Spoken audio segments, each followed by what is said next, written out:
الحمد لله رب العالمين والصلاة والسلام على رسوله الكريم نبينا محمد وعلى آله وأصحابه أجمعين أما بعد فأعوذ بالله من الشيطان الرجيم وَلَقَدْ يَسَّرْنَا الْقُرْآنَ لِلذِّكْرِ فَهَلْ مِن مُّدَّكِرٍ وقال تعالى أفلا يتدبرون القرآن أم على قلوب أقفالها۔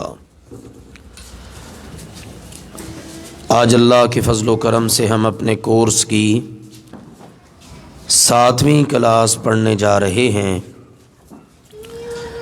اور اس کوشش میں ہیں کہ اللہ سبحانہ و تعالی نے جو فرمایا کہ ہم نے نصیحت کے لیے قرآن پاک کو آسان کر دیا ہے۔ کیا ہے کوئی نصیحت حاصل کرنے والا؟ اور دوسری جگہ پر فرمایا کیا لوگ اللہ کے کلام پر، قرآن پاک پر تدبر نہیں کرتے یا کہ ان کے دلوں پر تالے پڑے ہوئے ہیں؟ تو ہم اللہ کے فضل و کرم سے اللہ کے کلام کو سمجھنے کی کوشش میں ہیں، اس کو صحیح پڑھنے کی کوشش میں ہیں تاکہ اللہ کے کلام کو صحیح طور پر پڑھ کر ہم اس طرح پڑھنے میں کامیاب ہو جائیں جس طرح کہ قرآن اللہ کی طرف سے اتارا گیا ہے اور رسول اللہ صلی اللہ علیہ وآلہ وسلم نے اس کو پڑھا اور آگے اپنے صحابہ کرام کو پڑھایا۔ پھر اس کے ساتھ ساتھ اس کو اگر سمجھیں گے ہمیں پتہ چلے گا کہ اللہ سبحانہ و تعالی کے کلام میں کیا کہا گیا ہے، کیا اللہ کا فرمان ہے، تو پھر ہمارے لیے اللہ کی بات کو سمجھ کر اس پر عمل کرنا آسان ہو جائے گا۔ اللہ ذوالجلال والاکرام ہم سب کو اس عظیم اور نیک مقصد میں کامیابی عطا فرمائے اور کما حق کو ہو قرآن پاک کی تلاوت کر کے اللہ تعالیٰ اس کو سمجھ کر اس کے مطابق زندگی گزارنے کی توفیق عطا فرمائے، کیونکہ یہ اللہ کا کلام زندہ لوگوں کے لیے ہے۔ لِيُنذِرَ مَنْ كَانَ حَيًّا، قرآن مبین کس لیے ہے؟ تاکہ زندہ لوگوں کو ڈرا دے، خبردار کر دے۔ تو آج کے ہمارے سبق میں انشاءاللہ العزیز تجوید کے سبق میں 2 حروف ہیں اور ان کے ساتھ ہی ہمارا یہ سبق اس حوالے سے کہ وہ حروف جن کی آوازیں آپس میں ملتی ہیں ان کے سیٹ انشاءاللہ مکمل ہو جائیں گے۔ اس کے بعد پھر چند ایک قاعدے ہم نے پڑھنے ہیں تجوید کے متعلق، تو اس سے پھر انشاءاللہ العزیز مزید ہمارے سامنے قرآن پاک کو پڑھنے کا اللہ کے فضل و کرم سے اسلوب واضح ہو جائے گا۔ 2 حروف ہیں قاف اور کاف۔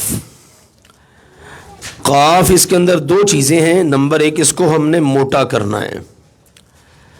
یہ حلق کے جہاں پر کوے والی جگہ بنتی ہے تقریباً یہ وہاں سے ادا ہوتا ہے قاف، اور اس کو ہم نے خوب موٹا کر کے ادا کرنا ہے۔ اور اس کے ساتھ ہی اس کے اندر دوسری چیز ہے، اس کے اندر ہم نے جھٹکا دینا ہے، یعنی جب اس کے اوپر آ جائے گی جزم تو ہم نے اس کو جھٹکا دے کے پڑھنا ہے، وائبریشن ہوگی۔ جیسے مثال کے طور پر ہم نے آپ کو بتایا تھا کہ جب بھی کسی حرف کو صحیح ادا کرنے کے لیے ہم نے آگے بڑھنا ہے تو یہ ایک طریقہ ہے، حمزہ زبر قاف آقو، آقو، آپ دیکھیے تھوڑا سا جھٹکا محسوس کر رہے ہیں اور اس کو موٹا کرنا ہے، آقو، ٹھیک ہے، یہ طریقہ کار ہے۔ قل اعوذ برب الفلق، الفلق، الفلق، الفلق، من شر ما خلق، خلق، یہ دیکھیے موٹا بھی کرنا ہے اور اس میں جھٹکا بھی ہے۔ اس کے بعد کاف ہے، قاف کو ہم نے کیا کیا تھا؟ موٹا۔ اب اس کو کیا کریں گے؟ باریک، کاف، قاف، کاف، قاف، کاف، ٹھیک ہے, اور اس میں جھٹکا نہیں ہے, اس کو جھٹکے کے بغیر ہم نے پڑھنا ہے.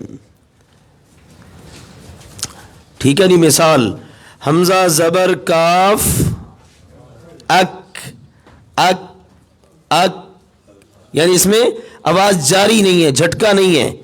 ٹھیک ہے. اک. یکفرون یا زبر کاف یک یکفرون. ٹھیک ہے جی. حمزہ زبر کاف اک. اب دیکھیے نا, حمزہ زبر قاف اق, حمزہ زبر کاف اک اق اک اق اک, دونوں کا فرق بالکل واضح ہے.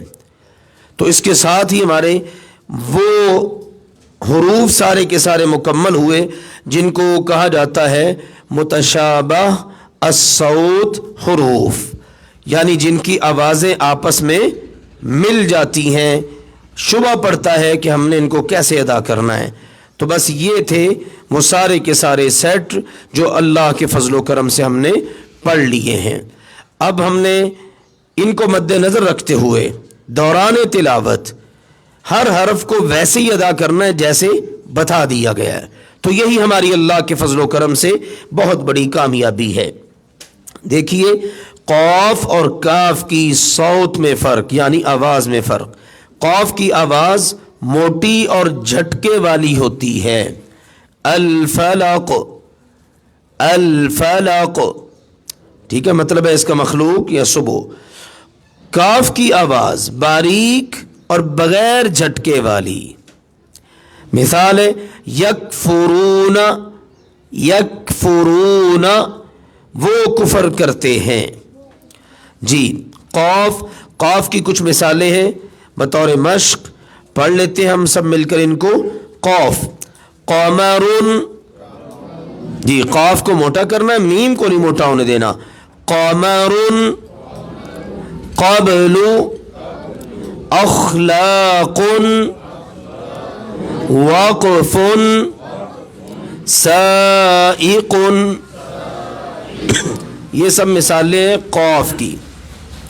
قمرن چاند, قبل پہلے, اخلاق اخلاق. اس کلمہ کو اخلاق نہیں کبھی بولنا. کیا بولنا ہے؟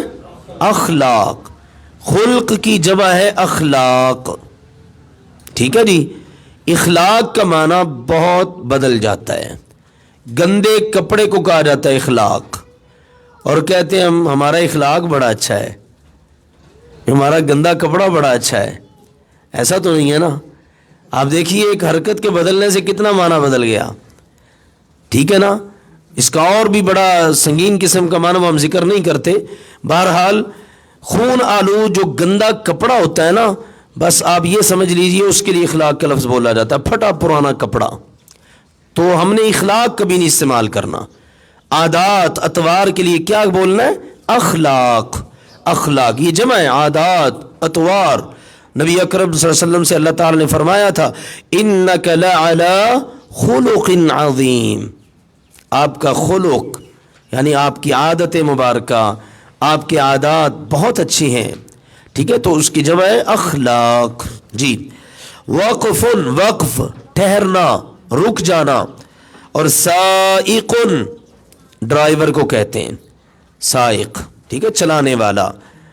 راہبر کو بھی بولا جاتا ہے, کمانڈر کے لیے بھی بولا جاتا ہے, کیونکہ وہ بھی گائیڈ کر رہا ہوتا ہے نا, لے کے چل رہا ہوتا ہے. جی. کاف کی مثالیں. جی. کفارا, جی جی کفارا. بکرتن, ترک, فکر, کریہ. ہاں جی. اب یہ سب کیا ہے؟ کاف. دیکھیے یہ کاف ادا کرنا آسان ہے, اس میں کوئی اتنی محنت نہیں کرنی پڑتی. جو اوپر والا دو نقطوں والا کاف ہے نا, اس میں بس آپ نے تھوڑی سی توجہ کرنی ہے. کچھ زیادہ مسئلہ نہیں ہے, بس موٹا کرنا ہے, اور جب اس پر جزم آ جائے تو جھٹکے کے ساتھ ذرا اہتمام کے ساتھ اس کو آپ نے ادا کر لینا ہے. کفارا, اس نے کفر کیا. بکرتن, صبح.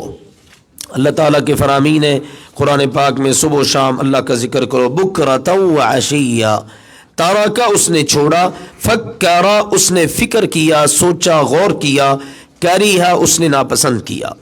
اب جی ان دونوں کو ملا کر اب ایسے کلمات ہیں، ایک میں قاف آئے گا، دوسرے میں کاف آئے گا، ملا کے ہم نے پڑھنا ہے تاکہ ہمیں فرق کا اندازہ ہو سکے۔ جی قلب کلب، ہاں جی پہلے پورا سیٹ آپ نے مجھ سے سننا ہے، پھر آپ نے پڑھنا ہے قلب کلب۔ جی اب دیکھیے نا، قاف کو ہم نے موٹا کرنا ہے نا، تو قل ایسے نہیں کرنا کہ لام بھی موٹا ہو جائے، نہیں، جس کو موٹا کرنا ہے بس اسی کو کرنا ہے، ٹھیک ہے نا جی۔ قلب کلب، قلبی کلبی، قل کل، المتقین المتقین، قدیر کدیر۔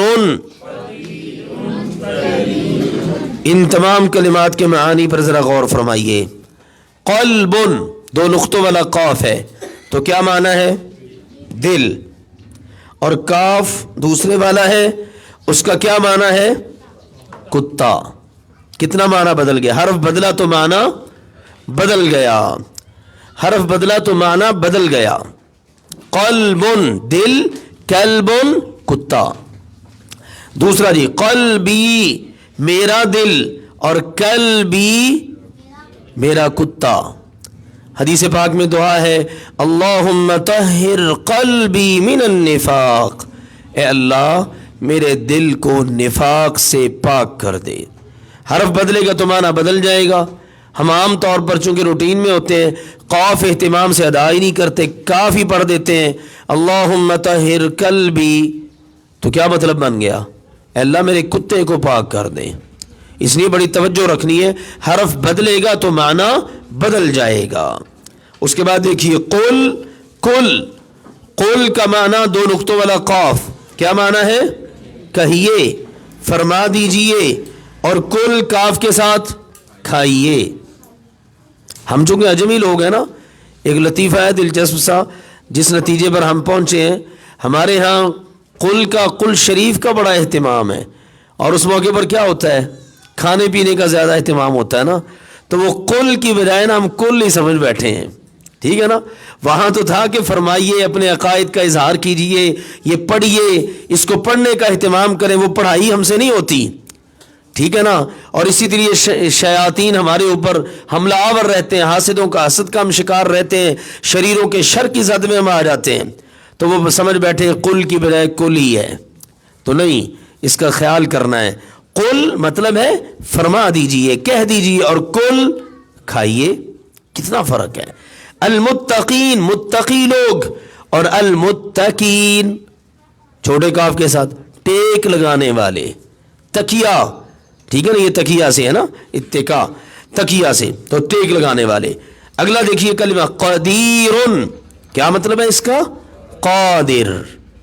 ان اللہ علی کل شیء قدیر، قدیر نہیں کبھی پڑھنا، کیونکہ اس قدیر کا مطلب ہے قادر، اور دوسرا قدیر قدورت والا، نفرت والا، جس کے دل میں میل ہو، تو ان اللہ علی کل شیء قدیر، اللہ تعالیٰ ہر چیز پر پوری طرح قادر ہے۔ معاذ اللہ نقل کفر نہ باشت ہم پڑھ دیں ان اللہ علی کل شیء قدیر، تو کیا مطلب ہے؟ بے شک اللہ تعالیٰ تو ہر چیز پر قدورت رکھنے والا ہے، کلمہ کفر بن گیا نا۔